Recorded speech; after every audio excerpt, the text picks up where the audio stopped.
morning guys, welcome to my YouTube channel, Best Life of Farming. Guys, dito tayo ngayon sa bukid guys. Tayo magpapagapas. Ayan guys, ipakita ko sa inyo. Ayan guys, yung kapaligiran guys. Oh.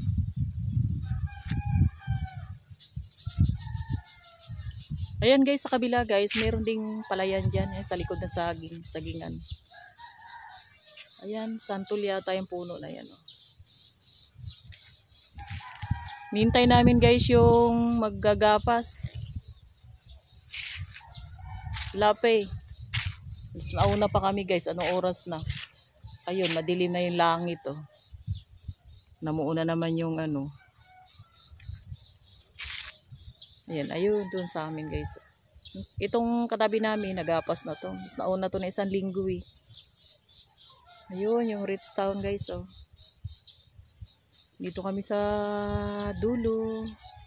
Kabyawan ba to? Kabyawan tawag dito. Maraing nyo guys oh.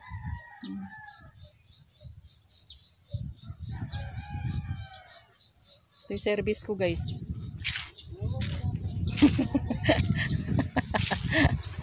Ayan. Guys, hindi na ako lumusong guys. Ayan na yung pumapas.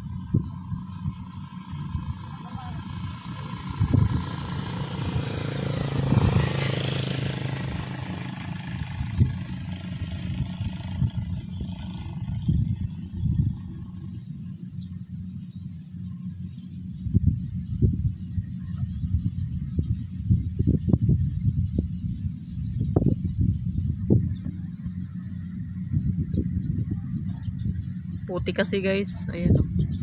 Kaya tinatamad ako maglusong. Lusong din ako guys.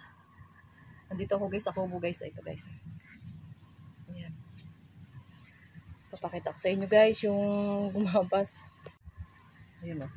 Sa dulo. Ito yung palay natin guys. Tingnan nyo guys oh. Hindi maganda yung dito sa bandang kubo guys. Tinamaan ng insekto yan eh. Ayan. Hindi ko lang alam kung ilang sako ang maani natin dito guys. Ayan. Yung pa naman guys, kaya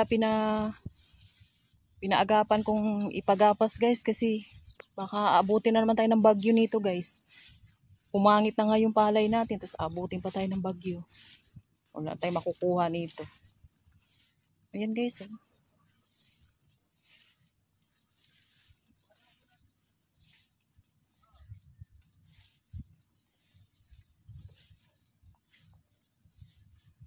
Mamaya, balik ako dun sa ano guys, sa tricyclean. Sa may tricycle.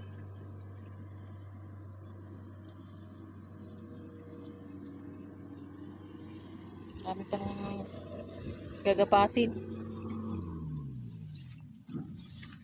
9:30 nag-start guys. Ayun ko lang kung anong oras to mayayari. Sabi 2 oras lang daw to. May susunduin pa akong estudyante. Yung bunso ko guys pumasok. Si Jan hindi pumasok. Tinulungan ako dito guys sa bukid.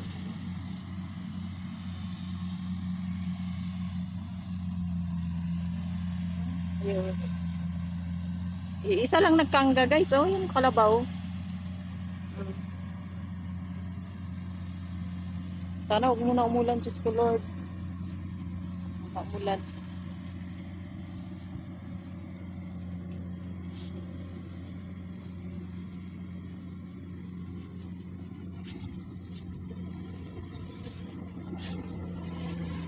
Ayan, tumulong na si Jan guys magbuhat ng ano, sako-sako.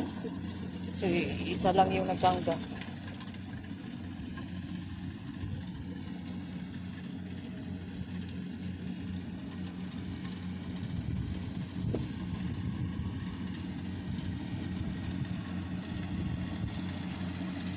Guys, si Kuya Ray pa rin yung operator ng ano.